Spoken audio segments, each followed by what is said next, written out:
फेसबुकमा जोइन हुने मित्रहरूलाई पनि स्वागत गर्न चाहन्छु र पछि गएर युट्युबमा हेर्नुहुने मित्रहरूलाई पनि परमेश्वरले आशिष दिनुभएको होस्। आज 2020 सालको अन्तिम महिना लागू भएको छ हाम्रोमा। अमेरिकातिर अब अझै लागू हुन बाँकी होला केही समय। 2020 साल हेर्दा हेर्दै हाम्रो हातबाट जाँदैछ, समय कति छिटै जाँदो रहेछ भन्ने कुराको यो एउटा उदाहरण हो। सुरुमा लकडाउनको कुरो आएको थियो अनि 2 हप्ता 3 हप्ता 1 महिना हामी निकै आत्तिएका थियौँ, तर आज महिनौँ भइसक्यो र अब त बानी पनि परिसक्यो र समय गएको थाहा नै छैन। त हामीले यो बिहान बिहानै मनन गर्न सुरु गरेको पनि झन्डै 4-5 महिनै हुन थालिसक्यो। समय कति छिटो सुरुमा हेर्दाखेरि त ओहो 6 महिनासम्म यसरी बिहान हामी सँगै गर्न सकौँला र भन्दाखेरि अनौठो, अचम्म अथवा सम्भव छैन जस्तो लाग्थ्यो होला। आज समय कति छिटै गइसकेछ र त्यसका साथसाथै यो हितोपदेशको किताबको अन्तिम अध्यायमा पनि आएका छौँ। डिसेम्बर महिनाको पहिलो दिन आइपुग्दा यो नोभेम्बरको 1 तारिकबाट सुरु गरेको आज नोभेम्बर पनि छोडेर हामी डिसेम्बरमा प्रवेश गरिसकेका छौँ। समय गएको छ। त्यस्तै किसिमले जीवनमा हामी जब म यो गर्नेछु त्यो गर्नेछु भनेर योजना बनाउँदाखेरि निकै टाढा सम्भव छ कि छैन जस्तो लाग्न सक्छ, तर हेर्दा हेर्दै समय गएको थाहै हुँदैन।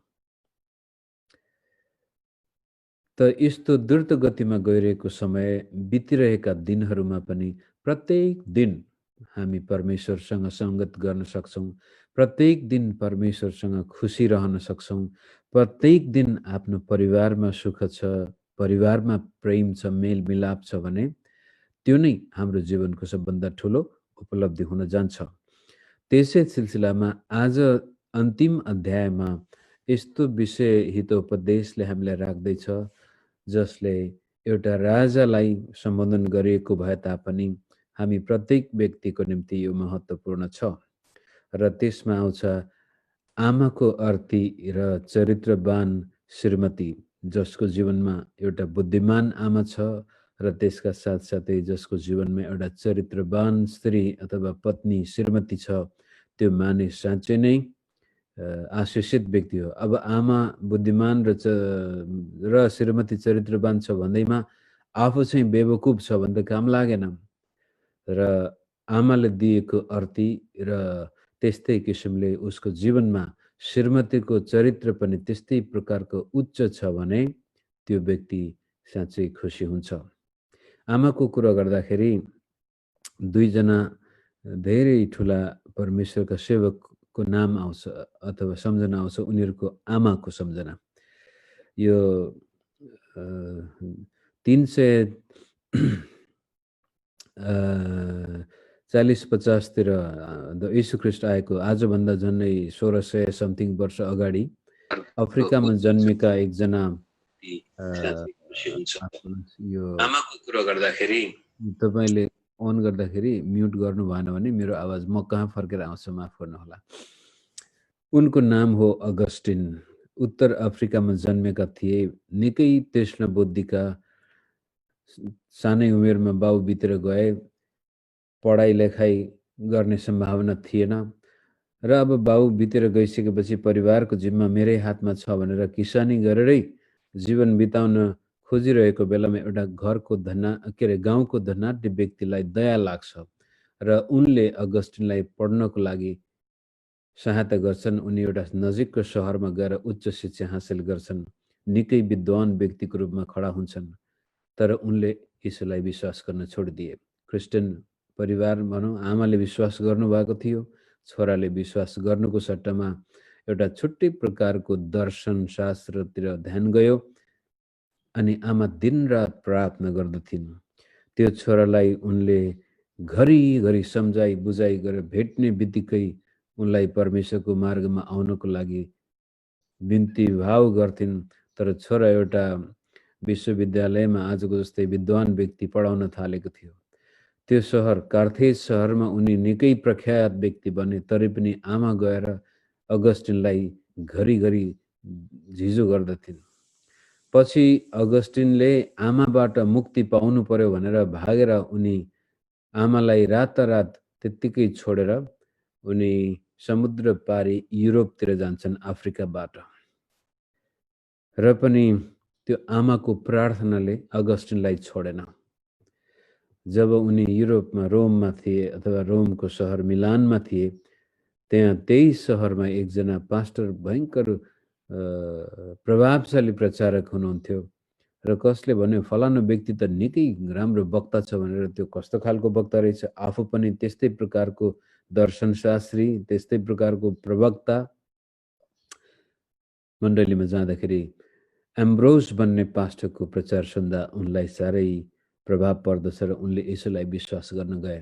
र पछि जब छोराले विश्वास गरेको खबर अफ्रिकामा आउँछ, आमा पनि त्यसपछि अफ्रिका छोडेर रोम जान्छन् र आमा छोरा दुवै मिलेर, अनि त्यति बेलासम्म उनले एउटा रखियोलबाट छोरा पनि पाएका थिए। 15 वर्षको छोरा सँगसँगै उनी बप्तिस्मा लिन्छन्। आमा छोरा नाति तीनैजना त्यसपछि अब रोम छोडेर आफ्नै गाउँमा सेवा गर्न आउँदाखेरि बाटोमा आमाको मृत्यु हुन्छ। हिजो अस्ति त्यो आमाबाट भागेर जान खोजेका थिए अगस्टिनले, अहिले ख्रिस्टलाई विश्वास गर्न गएपछि आमाको मृत्युले उनलाई व्याकुल बनाउँछ। र पनि बाउ छोरा अन्तिममा गाउँ फर्केर जीवनकालमा भयङ्कर ठुलो सेवा गरे अगस्टिनले। त्यति बेलाको मण्डली इतिहासमा एउटा तारा जस्तै उनी चम्के। दोस्रो व्यक्तिको नाम आउँछ जोन वेस्लीकी आमा सुजना वेस्ली। 18-19 जनाकी आमा थिइन्। त्यसमा पनि धेरैजना बच्चाहरू सानै उमेरमा मरेका थिए र सबभन्दा 2 जना कान्छा छोराहरू मध्येमा जोन वेस्ली र चार्ल्स वेस्ली आउँदछन्। र यी थुप्रै छोराछोरी भए तापनि सुजना वेस्ली परमेश्वरमा निकै विश्वासयोग्य स्त्री थिइन्। आफ्ना छोराछोरीलाई परमेश्वरको ज्ञान अनि बुद्धिमा हुर्काइन्। हरेक बच्चाको निम्ति उनले व्यक्तिगत प्रार्थना र शिक्षा। श्रीमानले पनि एकपटक छोडेर गएका थिए, धोका दिएको थियो र त्यस्तो बेलामा पनि हरेस नखाइकन यी थुप्रै छोराछोरीलाई प्रभुमा हुर्काउँछन्। त्यति मात्र नभएर गाउँलेहरू पनि आएर त्यसपछि उनीबाट परमेश्वरको वचन सुन्न थाल्थे। हरेक हप्ता एउटा पास्टरले गर्नुपर्ने प्रवचन उनी दिन थालेकी थिइन्। पछि छोरा पढ्नको लागि आजको यो अक्सफोर्ड विश्वविद्यालयमा जान्छन् र त्यो अक्सफोर्ड जस्तो विश्वविद्यालयमा पढ्ने एउटा विद्वान छोरालाई पनि उनले जुन पत्रहरू लेखेकी छन्, एउटा अशिक्षित महिलाले लेखेका पत्र तपाईँ पढ्नुहुन्छ भनेदेखि बडो गजब लाग्छ। यस्तो प्रकारको गहिरो ज्ञान यो आमामा कहाँबाट आयो होला त भन्दाखेरि परमेश्वरको वचन प्रतिको मनन, विश्वास, प्रेम, यी सबै कुराले यो बुद्धि परमेश्वरबाट आउँछ मैले भन्न खोजेको हो। त हामी जो अहिले दिदीबहिनीहरूले यो वचन सुन्दै हुनुहुन्छ, तपाईँका छोराछोरी छन् भनेदेखि छोराछोरीको जीवनमा घरभित्र जसले गहिरो प्रभाव पार्न सक्छ त्यो चाहिँ हो आमा। बाउ प्राय घरबाट बाहिरै हुन्छ, काम गर्नुपर्छ। अहिले पनि त्यस्तै, त्यो बेलाको समयमा पनि त्यस्तै हुन्थ्यो। पुरुष जाति घर बाहिर शिकार खेल्न जाने हो कि भारी बोक्न जाने हो कि काम गरेर पैसा कमाएर ल्याउनु पर्थ्यो। अहिले आएर लाउरे हामी भन्छौँ, लाउर जाने हो। श्रीमानहरू विदेशमा काम गरेका छ, घरमा श्रीमती बसेका छन्, छोराछोरीको जिम्मा लिएको छन्। त एउटा असल आमाले आफ्नो छोराछोरीको जीवनमा दूरगामी असर पार्न सक्छ। चरित्रवान स्त्री। अब दुष्ट चरित्रको स्त्रीको पनि एउटा नाम आउँछ जो हो हिटलर।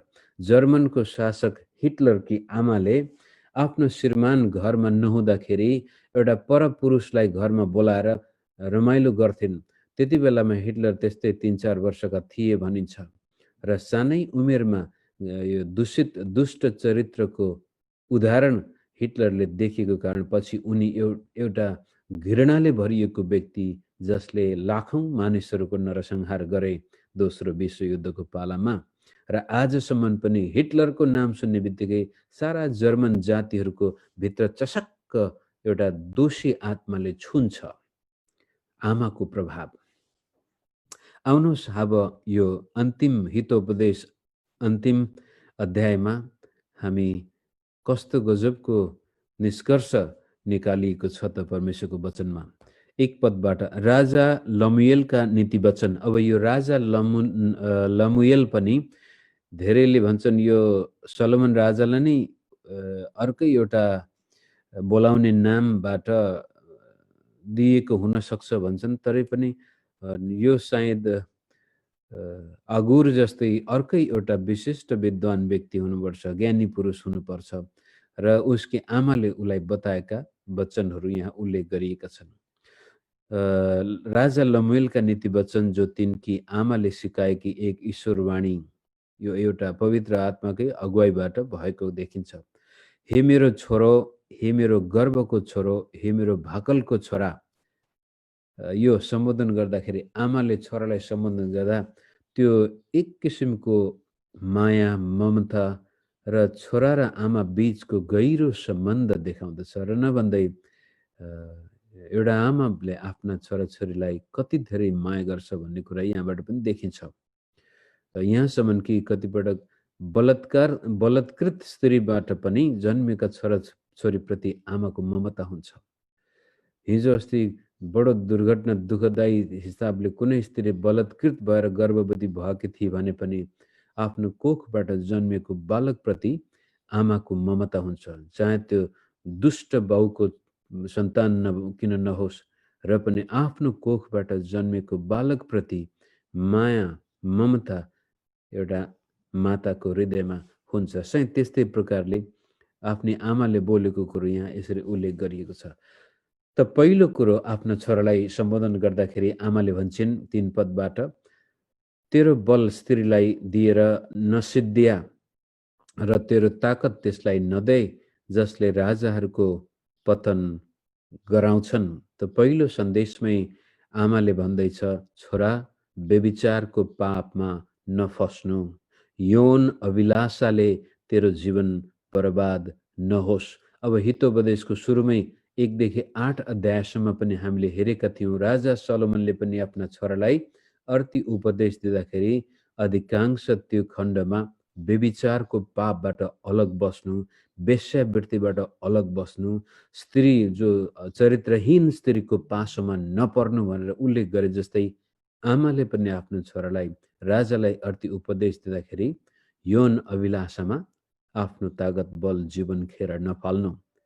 अब राजा भइसकेको कारण ऊ विभिन्न प्रकारको यो यौन मोज मस्तीमा जीवन बिताउन सक्थ्यो। जस्तै अर्को एउटा विश्वका महान राजाको नाम हो अलेक्जेन्डर द ग्रेट। ग्रिसका राजा अलेक्जेन्डरले विश्व कब्जा गरे। उनी जवान उमेरमै विश्व कब्जा गर्छु भनेर निस्केका थिए र आजको ग्रिसबाट सुरु गरेर उनले सारा युरोप कब्जा गर्दै यता खाडी क्षेत्रमा इरान, इराक हुँदै भारतसम्म उनी आइपुगेका थिए। तर भारत आउने बेलामा आजको इरान, त्यति बेलाको पर्सियामा पर्सियन राजाहरू एकदमै मोज मस्ती गर्दथे र ती राजा सम्राटहरूलाई पनि आफ्नो बसमा पारिसकेपछि अलेक्जेन्डर द ग्रेट, अलेक्जेन्डर महान पनि यो यौन अभिलाषामा फस्छन् पर्सियामा र जसको फलस्वरूप उनी अकालै मरे पनि र आफ्नो जुन लक्ष्य र उद्देश्य थियो त्यो प्राप्त गर्नबाट उनी वञ्चित हुन्छन्। उनका सेनापतिहरूले सल्लाह दिएका थिए, सरकार हामी यसो नगरौँ महाराज, यस्तो प्रकारको जीवनशैली हामीले अपनाएको खण्डमा हामी विफल हुन्छौँ भनेर सम्झाउँदाखेरि आफ्नै सल्लाहकारलाई उसले मृत्युदण्ड दिन्छ र भारत कब्जा गर्न आएको व्यक्ति पछि भारतलाई त्यतिकै छोडेर त्यसै सहरको पर्सियाको मोज मजामा ऊ विनाश हुन्छ, मर्छ पनि। त्यसै कारण उसले यसले राजाको पतन गराउँछ। यौन अभिलाषा, स्त्री जातिप्रति जुन प्रकारको त्यो पिपासु जब मानिस हुन्छ त्यो पतन हुन्छ। राजालाई मात्र नभएर यो प्रत्येक पुरुषहरूको निम्ति महत्त्वपूर्ण सल्लाह हो।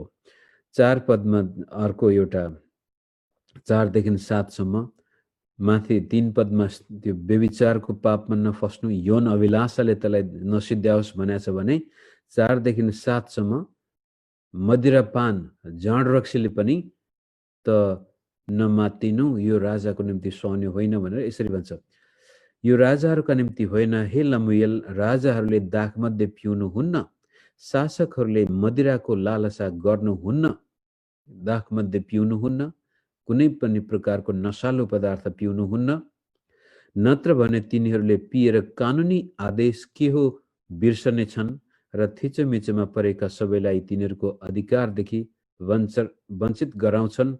तिनीहरूलाई मदिरा देऊ जो नष्ट भइरहेका छन्, दाखमध्ये त्यस्ताहरूलाई देऊ जसलाई विरह चलेको छ। तिनीहरूले पिउन् र आफ्नो दरिद्रता भुलुन् र आफ्नो वेदना फेरि नसम्झुन्। जसरी व्यभिचार नगर्नु भन्छ, त्यस्तै किसिमले जाँड रक्सी पनि नखानु। यो राजाको लागि सुहाउँदैन, उच्च व्यक्तिको निम्ति सुहाउँदैन। यसले हाम्रो मगज भ्रष्ट गर्दछ। न्याय अन्याय के हो छुट्याउन सकिँदैन, ठिक र गलत के हो त्यो पत्ता लाग्दैन, जसको कारण राजा पतन हुन सक्छ। त्यसकारण रक्सी नखानु, यो शासकको निम्ति सुहाउँदैन। र यो व्यभिचार र जाँड रक्सीमा जब कुनै राजा लाग्छ भनेदेखि त्यसले त्यसपछि आफ्ना जनताको सेवा राम्रोसँग गर्न सक्दैन। तर 6 र 7 पदमा बडो एउटा अनौठो कुरो के छ, तिनीहरूलाई मदिरा दे जो नष्ट भइरहेका छन्। यो चाहिँ त्यति बेलाको समयमा जो मृत्युदण्ड पाएपछि उनीहरूलाई कल्वरी क्रुसमा जसै यीशुलाई पनि एउटा सिर्का दिएको थियो, त्यो दुखाइलाई कम गर्छ।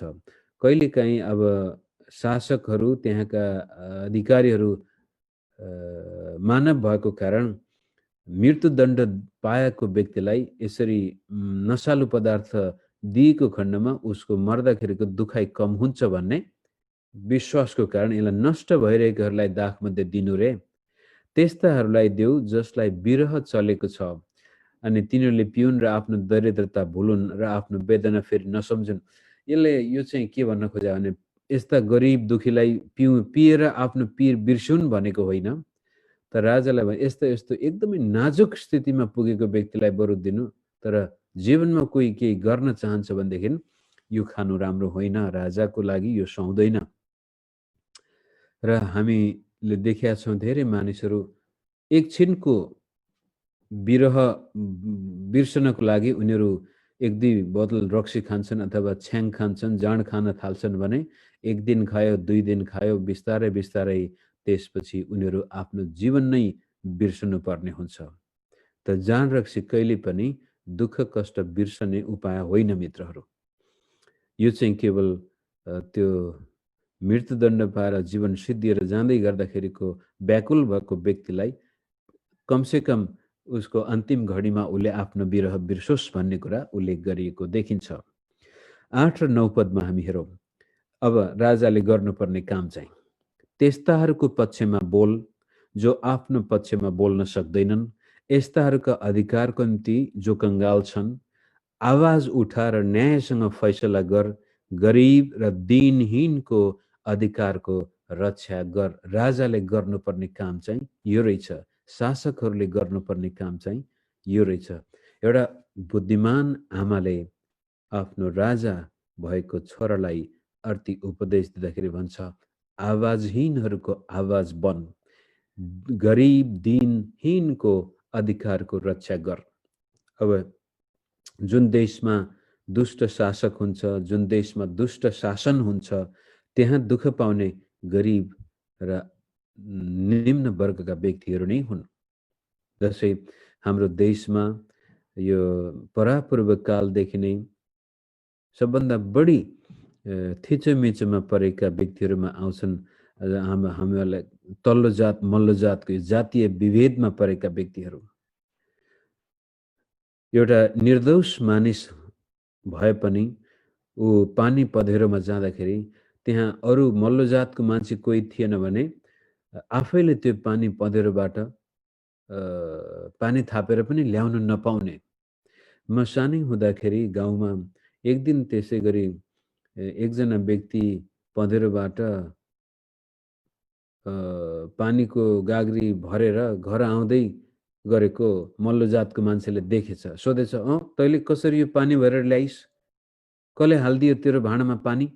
भन्दाखेरि अब त्यहाँ कोही थिएन त्यो पँधेरोमा त्यति बेला अर्को जातको मान्छे। अनि आफैले थापेर ल्याएको भनेपछि गाउँलेहरूले गएर पिटेको मलाई थाहा छ। अनि अचम्म लाग्थ्यो यस्तो किन यस्तो हुन गयो होला? हेर्नुहोस्, अब यो धेरै पुरानो समय पनि होइन। म त्यही 6, 7, 8 वर्षको उमेरको थिएँ। मल्लो जातको मानिस जबसम्म पँध्यारोमा आउँदैन तबसम्म तल्लो जातले पर्खेर बस्नुपर्ने पानी थाप्नको लागि। यो कस्तो प्रकारको दुष्ट शासन सामाजिक प्रणाली थियो। थिचोमिचोमा परेकाहरू, अन्यायमा परेकाहरू, आवाज नभएकाहरू, जब त्यो बगिरहेको पानी पनि थाप्न नपाउनु। अनि आमाले भन्छ, यस्ताहरूको आवाज बन, यस्ता कमजोर वर्गहरूको अधिकारको सुरक्षा गर। खेर गइरहेछ, पानी बगेर गइरहेछ। जातपातको दुष्टताले गर्दाखेरि एउटा व्यक्तिले मल्लो जातको मान्छे आएर उसको गाग्री त्यहाँ राखिदिनु पर्ने, थापिदिनु पर्ने। त्यति भनिसकेपछि अब व्यक्तिगत जीवनमा आमाको कुरो उल्लेख हुन्छ। अब आउँछ श्रीमान श्रीमती बीचमा अथवा असल पत्नीको उदाहरण। आमाले भनेको हुनुपर्छ, यस्तो यस्तो प्रकारको स्त्री नै राम्री हुन्छ भनेर आमाले सायद छोरालाई सम्झाएको होला। जो पा त्यसैसँग बिहा नगर्नु र एउटा बुद्धिमान र चरित्रवान पत्नी खोज्नु। र त्यति मात्र नभएर अब यो स्त्रीको लागि पनि आफैले आफैलाई जाँच्ने एउटा ऐना पनि हो। हितोपदेश 31 अध्यायको 10 देखि अन्तिम पदसम्म आउनुहोस् हामी पढौँ। 10 पदमा, उच्च चरित्र भएकी पत्नी कसले पाउन सक्छ? तिनी मणिक भन्दा पनि अति नै बढी मूल्यकी हुन्छन्। मणि, सुन, चाँदी, महँगा महँगा चिज भन्दा पनि बढी महँगो रहेछ असल चरित्र। कसले पाउन सक्छ भने जसले त्यस्तो प्रकारको स्त्री पाउँछ त्यो साह्रै आशिषित व्यक्ति हो भन्न खोजेको हो। जसरी 28 अध्यायको 22 पदमा पनि हामीले हेरिसकेका छौँ कि जसले पत्नी पाउँछ त्यसले परमेश्वरबाट निगाह पाउँछ। असल पत्नी पाउने व्यक्ति साह्रै आशिषित हो भनेको छ भने 12 अध्यायमा पनि सुयोग्य असल चरित्रको पत्नी उसको श्रीमानको सिरपेच हो, तर चरित्रहीन श्रीमतीले चाहिँ उसका हड्डीहरूमा लागेको रोग जस्तै हो र कचकचे स्त्रीसँग घरमा बस्नुभन्दा भनेर धेरै पटक उल्लेख गरिएको छ। त्यही कारण उच्च चरित्र भएकी स्त्री जीवनमा भौतिक सम्पत्तिभन्दा कयौं गुणा बढी महत्त्वपूर्ण रहेछ भन्ने कुरा आफ्नो छोरालाई उल्लेख गरेको छ। त कस्तो खालको पत्नी रहेछ त उच्च चरित्रकी? 11-12 पद हेरौँ। तिनका पतिले तिनीमाथि पूरा भरोसा गर्छन् र उनलाई कुनै असल कुराको अभाव हुँदैन। तिनले आफ्नो जीवनकालभरि नै उनको भलो गर्छन्, कुभलो होइन। एउटा चरित्रवान पत्नीले आफ्नो श्रीमानको भरोसा, यहाँनिर कस्तो भरोसा भन्नुहुन्छ भनेदेखि घर धन्दा चलाउनको लागि अब श्रीमानले चिन्ता गर्नु पर्दैन। उदाहरणको लागि तपाईको श्रीमानले जागिर गर्दछ, उसको तलब छ। त्यो तलब ल्याएर उले महिनामा आफ्नो श्रीमतीको हातमा थमाएर त्यसपछि अब घर सञ्चालन गर्न खर्चपात कति खर्च गर्ने, कति बचाउने, छोराछोरीको लागि के गर्ने, कस्तो खाने, कस्तो लाउने, यो सबै कुरा उले आफ्नो श्रीमतीमा भर पर्न सक्छ। त त्यस्तो किसिमले श्रीमानले आफूमाथि भर परिसकेपछि अब श्रीमतीले पनि आफ्नो श्रीमानको भलो चाहन्छ, कुभलो होइन। तर कतिपटक हामी परिवारमा झगडा भएको देख्दछौँ। अस्ति मात्रै एकजना मित्र हाम्रै घरमा आउनु भएको थियो। यहाँ आएर आफ्नो श्रीमतीको दुखेसो पोख्नु भयो कि मेरो श्रीमतीले कहिले मलाई सुख दिएन। अहिले उनीहरू यो झन्डै 60 वर्ष पुग्न आँटिसके। बिहा गरेको दिनदेखि अहिलेसम्म मेरो श्रीमतीले मलाई कहिल्यै सुख दिएन। किनभनेदेखि कमाएर ल्याएको जति पनि पैसा उडाइदिने अनि बाँकी छ भने आफ्नो माइततिर पठाइदिने, माइत पठाउनु पर्ने। अनि जसले गर्दा श्रीमानले विश्वास गर्न सकेन। श्रीमानको भरोसा जित्न सक्नु श्रीमतीको निम्ति गौरव हो भने हुन त त्यो ठ्याक्कै उल्टो पनि लागु हुन्छ। श्रीमतीको भरोसा श्रीमानले जित्ने ठाउँ चाहिँ हो माया प्रेमको कुरामा, कि मेरो बुढा मलाई छोडेर कहिल्यै अरू परस्त्रीलाई हेर्ने छैन भन्ने खालको भरोसा पनि श्रीमतीको हृदयमा हुनुपर्छ भने मेरो श्रीमतीले मेरो कहिल्यै कुबलो गर्ने छैन, म पूर्ण रूपले आफ्नो जीवनका सबै कुराहरू उसमाथि भर पर्न सक्छु। मेरा सम्बन्धहरू जसै अब बिहा गरेर आइसकेपछि श्रीमानको एउटा दायित्व श्रीमतीसँग मात्र नभएर आफ्ना आमाबाबुप्रति पनि हुन्छ। एउटा असल स्त्रीले त्यसपछि श्रीमानको सम्पत्ति मात्र नभएर सम्बन्धहरूमा पनि आफ्नो श्रीमानको बेइज्जत गर्दैन। कहिलेकाहीँ हामी देख्दछौँ हाम्रो संस्कृतिमा जब श्रीमान छोराले बिहा गरेर आएपछि श्रीमतीले सम्बन्धमा बडो तितोपना ल्याइदिन्छ, सासू ससुरासँग दुश्मनी, जसले गर्दाखेरि श्रीमान दोधारमा हुन्छ। अब असल छोरा पनि बन्नु छ, असल श्रीमान पनि बन्नु छ, तर श्रीमान श्रीमती बीचमा भरोसाको कमी, भलाइको कमीको कारण त्यो परिवार टुक्रिन्छ। यहाँ उसले भन्दैछ एउटा चरित्रवान पत्नीले आफ्नो श्रीमानको भरोसा जित्छ, सम्पत्तिको बारेमा पनि र सम्बन्धहरूमा पनि। जसरी हुन्छ आफ्नो श्रीमानको इज्जत उसले राखिदिन्छ। 13 पदमा 13 देखि लिएर तलसम्मै अब त्यो स्त्रीको चरित्र अझ राम्रोसँग उल्लेख गरिएको छ। मेरो समय त गइसकेछ, म सरसर्ती पढ्छु। यो एकदमै आफैमा व्याख्या भएको पदहरू छन्। तिनले ऊन र सनपाट चुनेर आफ्ना हातहरूले उत्सुकता साथ काम गर्छिन्, मेहनती छन् भन्न खोजेको। व्यापारी जहाजहरूले जस्तै तिनले टाढाबाट भोजन ल्याउँछिन्, तिनी राति नै उठ्छिन्, आफ्नो परिवारको लागि भोजनको इन्तजाम गर्छिन्, अत्यन्त मेहनती छ, बिहानै उठ्छन् र आफ्ना दासी ठिटीहरूलाई आफ्नो भाग दिन्छन्। अथवा त्यो बेलामा हुने खानेहरूको नोकर चाकर हुन्छ भने नोकर चाकर तपाईलाई सहायता गर्ने घरमा सहायकहरू छन् भने तिनीहरूप्रति पनि तिनी साह्रै दयालु छन्, कहिले पनि अन्याय गर्दैनन्। खुबै सोच विचार गरेर तिनले एउटा खेत किन्छन् र आफ्नो कमाइले तिनी दाखबारी लाउँछिन्। तिनले आफ्नो काम फुर्तीसँग गर्छिन्, आफ्नो कामको लागि तिनका पाखुराहरू बलिया छन्, मेहनती र बुद्धिमानी र त्यसका साथसाथै श्रीमान र परिवारको उन्नतिको लागि यो भौतिक सम्पत्ति जोड्नको लागि पनि अगाडि तिनी गएकी छन्। तिनले आफ्नो कारोबार लाभदायक भएको देख्छन् अथवा जे गर्छन् त्यसमा तिनी सफल हुन्छन् र तिनको बत्ती राति निम्दैन। अब राति बत्ती बालेर गर्नुपर्ने काम के छ? अब भोलिको लागि खानेकुरा पकाउने, केलाउने कुराहरूदेखि लिएर सिलाउने कुराहरू, विभिन्न प्रकारको रातिसम्म मेहनत गरेर बिहानै फेरि सबेरै उठ्ने। तिनले आफ्नो हातमा चर्खाको डन्डा लिन्छन् र आफ्नै औँलाले पिउरी पक्रिन्छन् भन्न खोजेको। र आफैले लुगा, त्यति बेलामा चर्खा बनाउँछ, लुगा बनाउनु पर्ने कुराहरू, बुन्नु पर्ने कुराहरू, ऊनबाट स्वेटर बुन्नेदेखि लिएर विभिन्न प्रकारका यी अति आवश्यक वस्तुहरू उनले आफै सिर्जना गर्छिन् भन्न खोजेको हो। साह्रै मेहनती, आशिषित र उन्नति उनको हातमा फलिफाप पनि आउँदैछ। 20 पद, तिनले गरिबहरूलाई आफ्नो मुठी खोल्छिन् र आफ्ना हात दिनहीनहरूका लागि बढाउँछिन्, दयालु छन्। गरिब दुखीलाई मद्दत गर्न, आफू मात्र होइन, गरिब दुखीलाई पनि मद्दत गर्नको लागि उनी अग्रसर हुन्छन्। 21-22, हिउँ पर्दा आफ्नो परिवारको निम्ति तिनी डराउँदिनन्, किनभने तिनीहरू सबैले सिन्दुरे रङको वस्त्र पहिरेका हुन्छन्। अर्थात् हिउँदको लागि लुगा, तातो लुगा बुनेको छ। सिन्दुरे रङ भनेको त्यो अब ऊनबाट बनाएर एकदमै लाउँदाखेरि पनि इज्जतदार पहिरन छ। पेटभरि खाना उनले जम्मा गरेकी छन् भने शरीरमा न्यानो लुगा पनि उनले बनाइसकेको छ। अब हिउँ पर्दा चिसो समयमा परिवार छोराछोरीको लागि उनी चिन्ता गर्दैनन्। तिनले आफ्नो खाटको लागि ओढ्ने ओछ्याउने बनाउँछन्।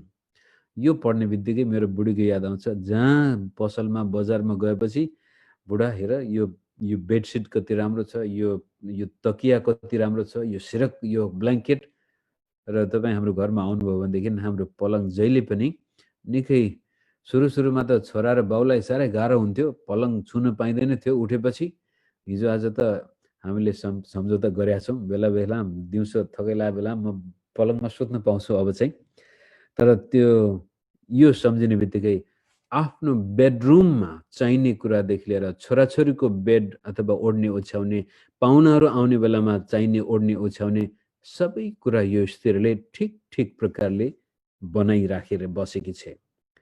र तिनी मलमल र वैजनिक कपडाले पहिरेको हुन्छ र आफ्नो शरीरमा लाउने लुगा पनि त्यस्तै किसिमले इज्जतदार तरिकाले उनी मेहनत साथ गर्छिन् अथवा हर क्षेत्रमा यो स्त्रीको जीवनमा आएको आशिष, किनभने तिनी अत्यन्त मेहनती छिन्।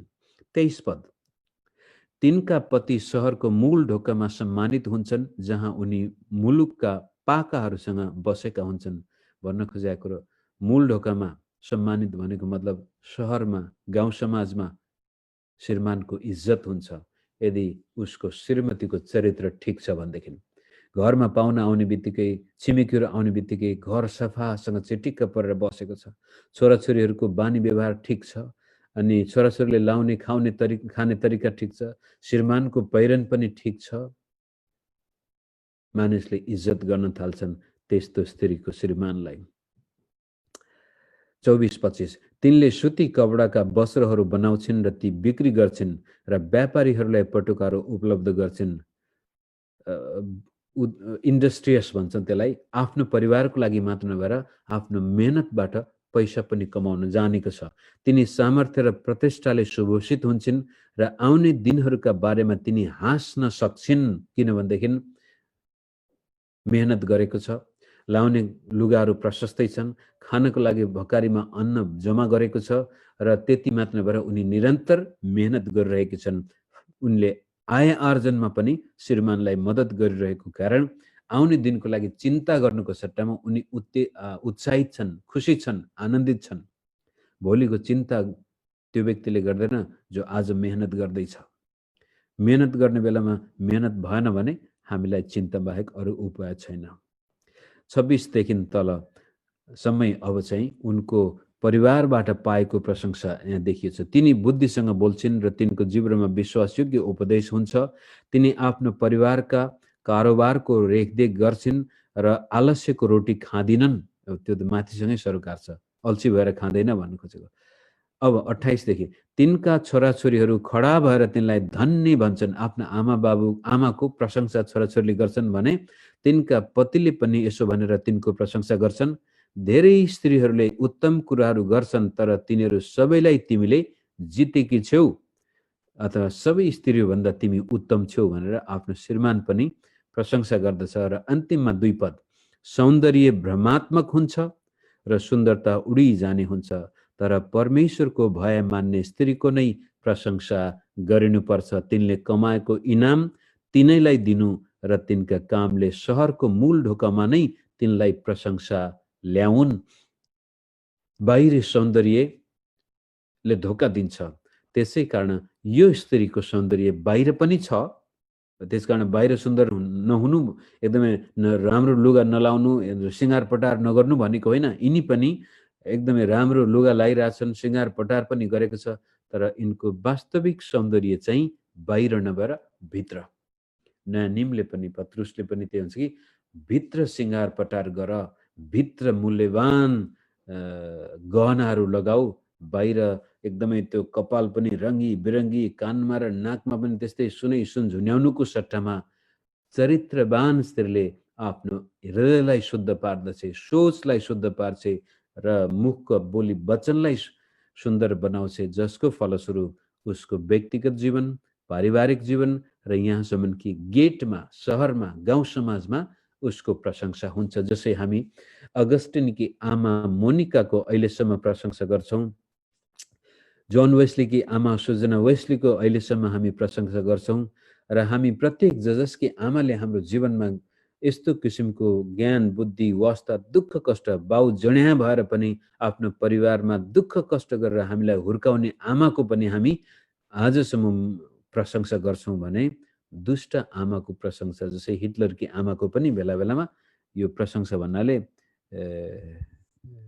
यो कस्तो गलत उदाहरण हामी प्रस्तुत गर्दछौँ।